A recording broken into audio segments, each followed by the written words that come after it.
from Woodsley Summercraft here. I have been commissioned to make a salad bowl. So I have this piece of wood here. It is maple, and I cut this down with my neighbor back in May of 2014. So 14, 15, 16, 3 years ago, over 3 years ago. It's been sat now in my workshop for a long time. It has bark on it, but that is going to come off. So this is actually going to be the underside of the bowl, and this will be the top. There is a little bit of a crack in the top, but I'm hoping that that will just get turned away. There does seem to be a little bit of ambrosia activity in it, and possibly some spalting. We shall see. So this is going to be very hard wood. Like I say, it's been drying for 3 years in my workshop. So I hope that she likes this when I can find her information, get a hold of her, because I don't remember what her name was. I'm sorry. I'm going to put a post on Facebook on the local ads and hope you see it. So here it is. Let's get this thing on a faceplate. I like using a faceplate on big pieces because it's heavy, hard, and you know, it would hurt. So I'm going to get it on a faceplate and get the outside turned. I'm going to make like a calabash form bowl, so the top rim is actually smaller than the widest portion of it, so it comes out and comes back in a bit. And I'm going to have it between 1/4 inch and 3/8 of an inch. It's a utility bowl, and it's going to have for a finish nothing except this Watco butcher block finish. So it's pure and natural mineral oil basically. It'll condition the wood and preserve it. It'll have to be reapplied through use, but this way you can be sure that there will be no contaminants in the wood whatsoever. So I will not be using anything other than this product today. Okay, let's have a look at this piece of wood. It is 10 inches around, and at the highest point right now it's about 5 inches. So it's probably going to be about 4.5 inches, 4 to 4.5 inches deep when I get it finished. And we'll see if I can get 10 inches. It may be a little bit less. I'm sure it'll be a little bit less. But we'll see what shape we get once we get this bark removed. So I'm just going to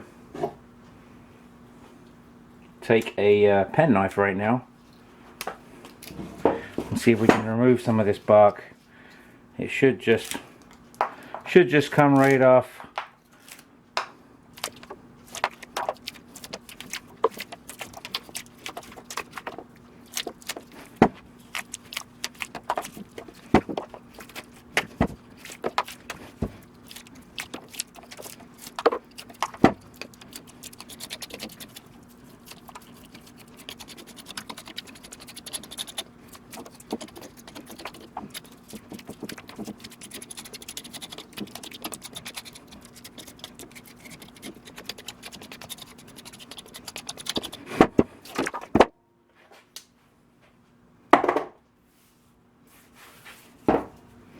Okay, there is the bark removed now.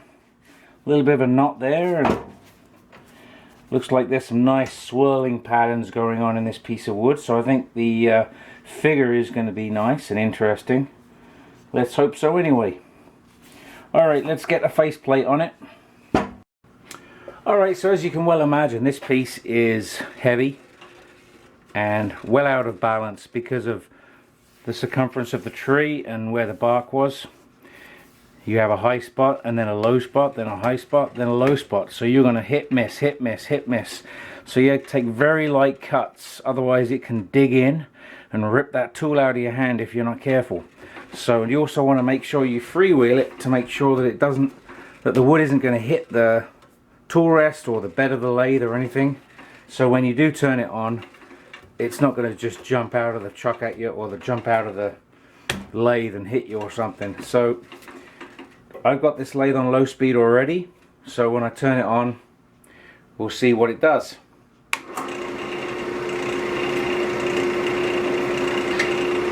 Okay, so my lowest speed setting right now is 630 RPMs. I would prefer a slower speed still, but this is as slow as this lathe goes. So I'm going to sharpen my tool.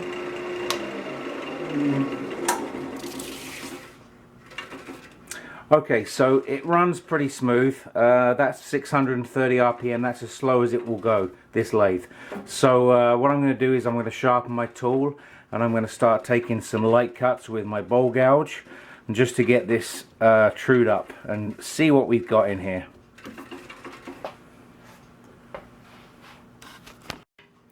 Okay, so I've got my tailstock up for additional support, just for safety. Get that locked in so it can't really, it's jammed between the faceplate and my tailstock, so it can't go anywhere, it can't jump out. What I've got also is the center of my tool rest is pretty much where I'm going to be cutting to start with, so all the pressure of the cuts are down on the post of the tool rest, so it should be good and solid. So I'm going to start on real slow speed.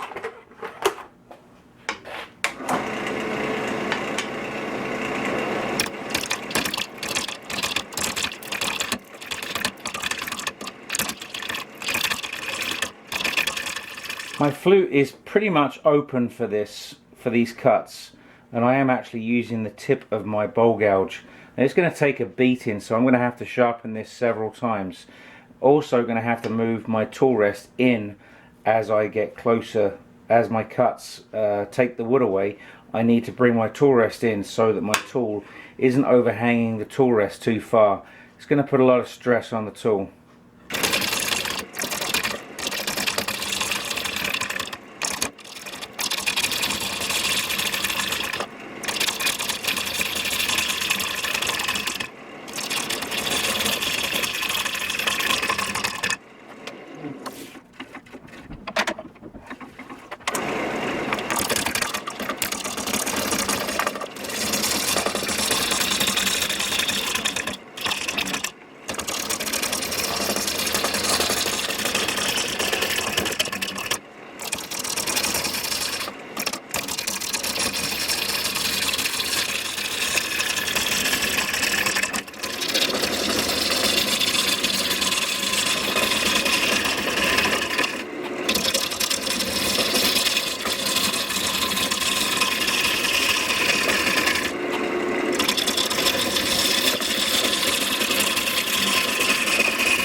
Still have this void which I need to get rid of, so I have to keep turning this until that's gone away.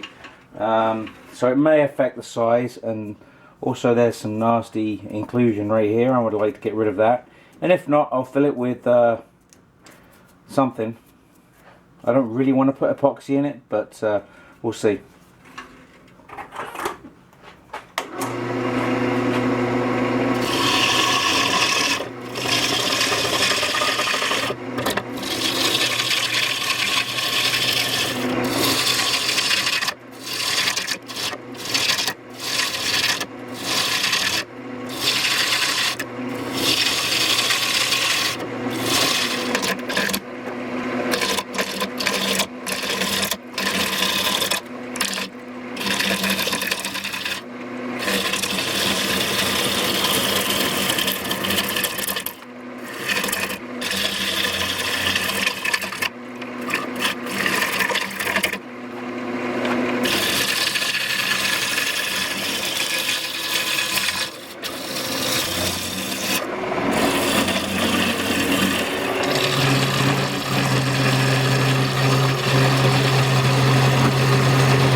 Alright, so at this point I've got the basic outside shape. It's not going to be anything too fancy.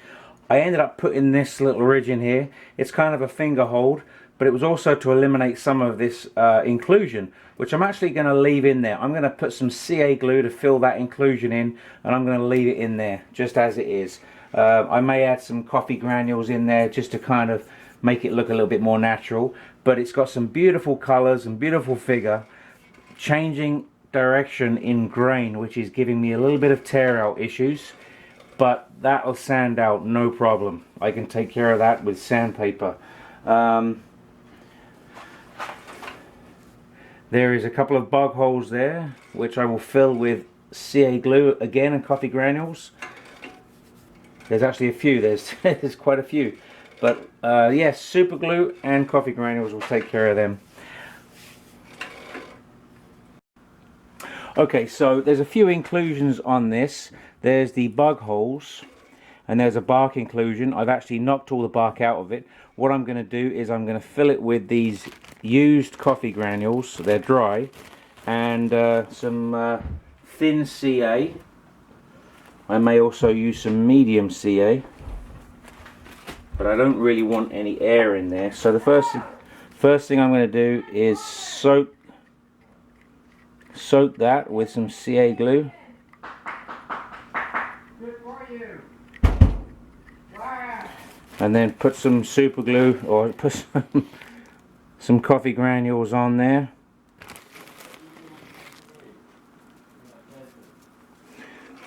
Spin it around. Again. Soak it again.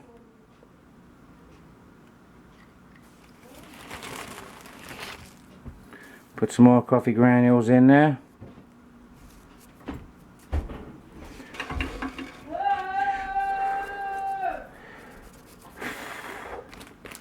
And then what I'll do when I'm done is I'll just take a light scrape to remove the excess.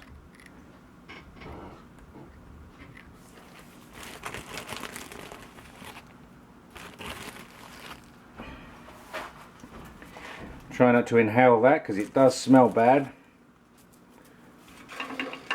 Whew.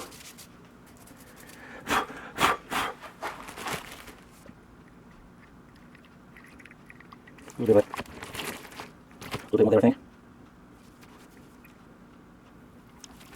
Can I go off?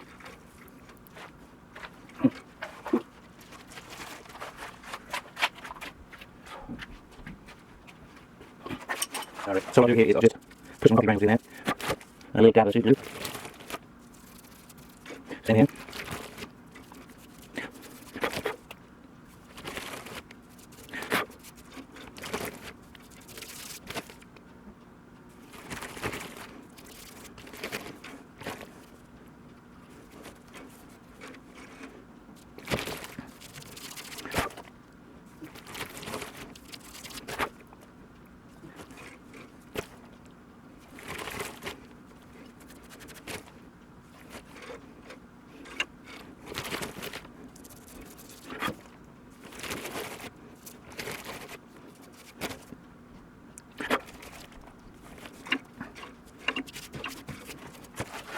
Okay, so super glue does stain the wood. It does make a bit of a mess. So basically you want to take light cuts to remove all of that.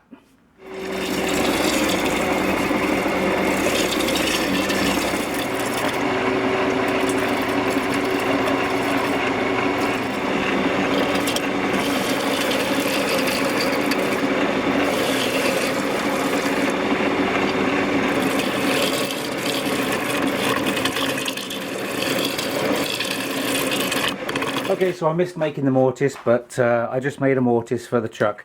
What I'm going to do now is sand all this tear out and make it nice and smooth.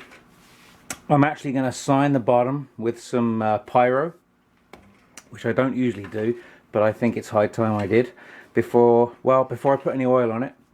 And then we'll go from there. We'll get it in slow speed and do some sanding.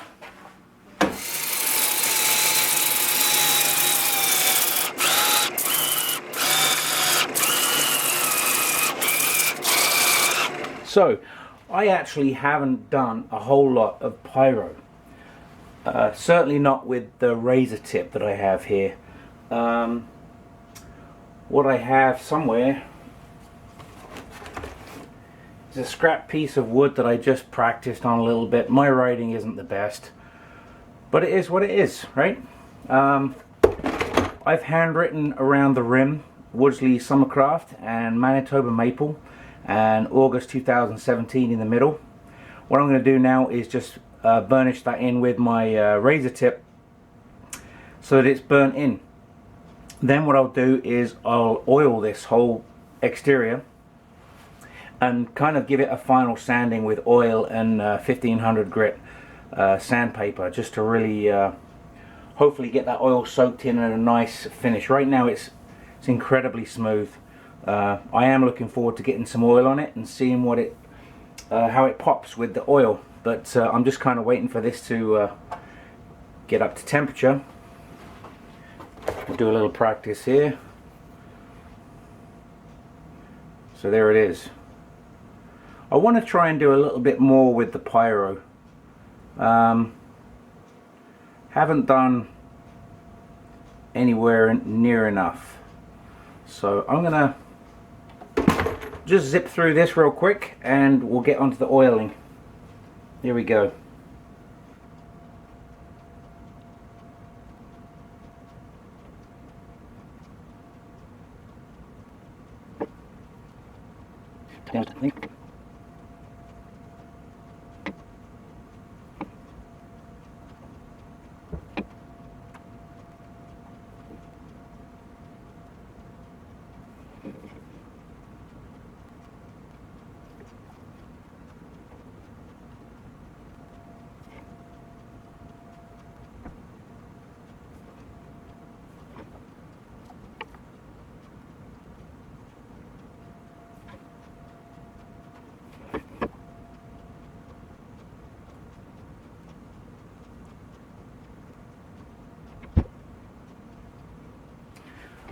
Alright, so what I have here is some Watco Butcher Block oil and conditioner. It's pure and natural. Let's see how the grain pops. I'm really looking forward to this, so let's see what it does.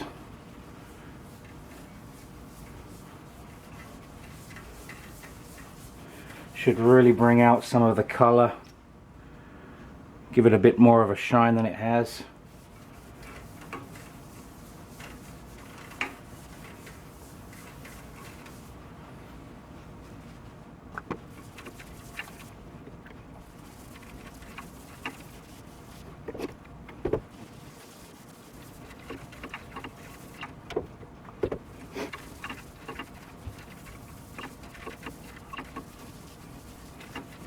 What do you think? 1500.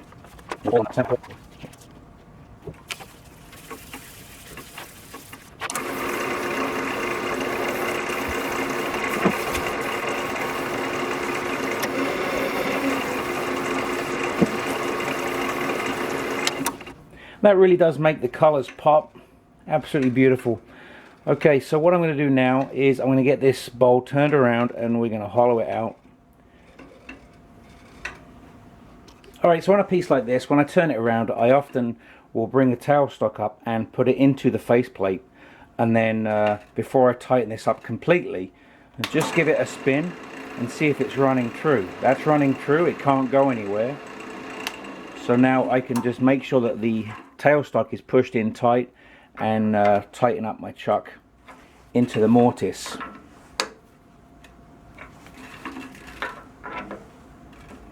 Okay, so I'm satisfied that that is tight. What I'll do now is I'll remove the faceplate.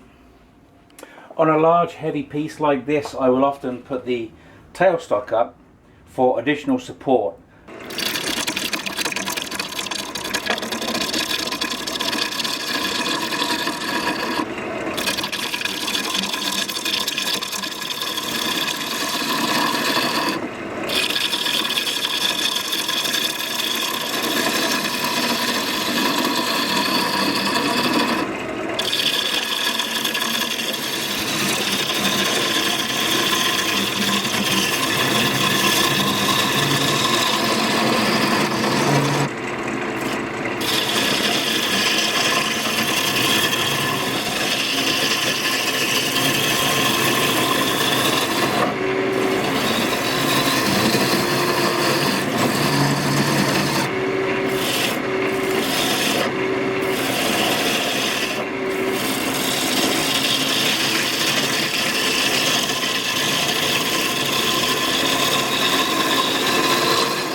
Well, as you can see, I just got a catch and it threw it off the lathe. I got caught on this centerpiece, which is the tailstocks against, and it hit the wrong side of the bowl gouge. So you definitely have to be aware of that.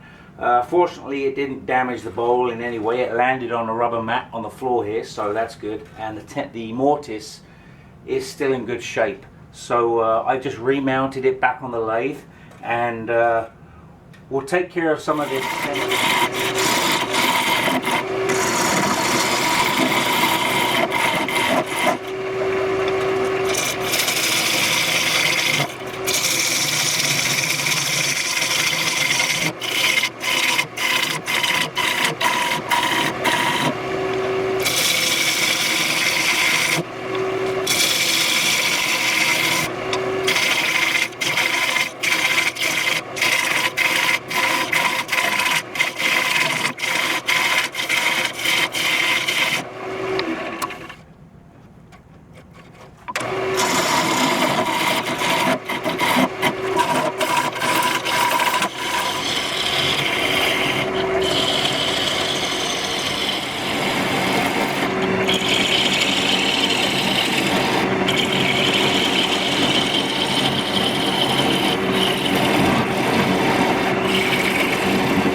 knot in here, and I'm catching on that every now and again, so it feels like it's loose. So I got to take it easy for a bit there, and hopefully get that turned out.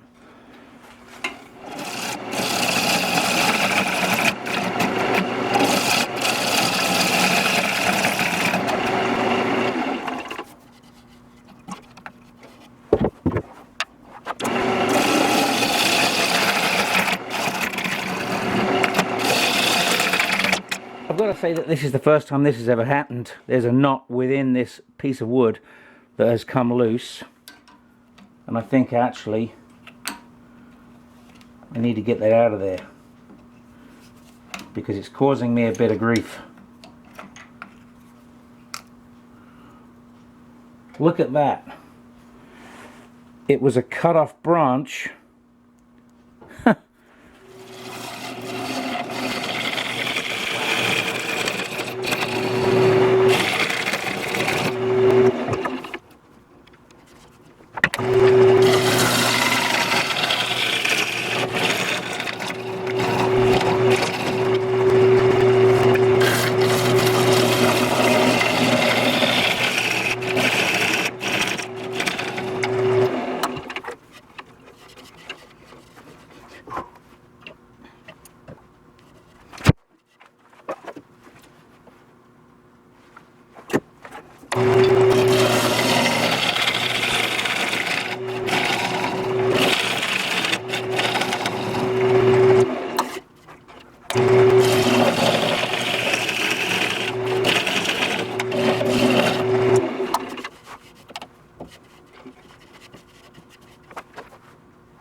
And thanks for joining me in my shop today.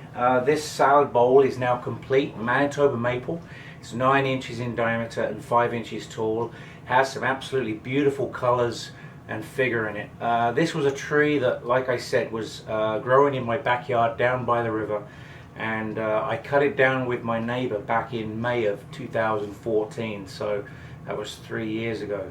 So it's perfectly dry, very hard, and it should last the new owner a very long time. So Kristen, I hope your husband enjoys this for a very long time. Thank you for watching.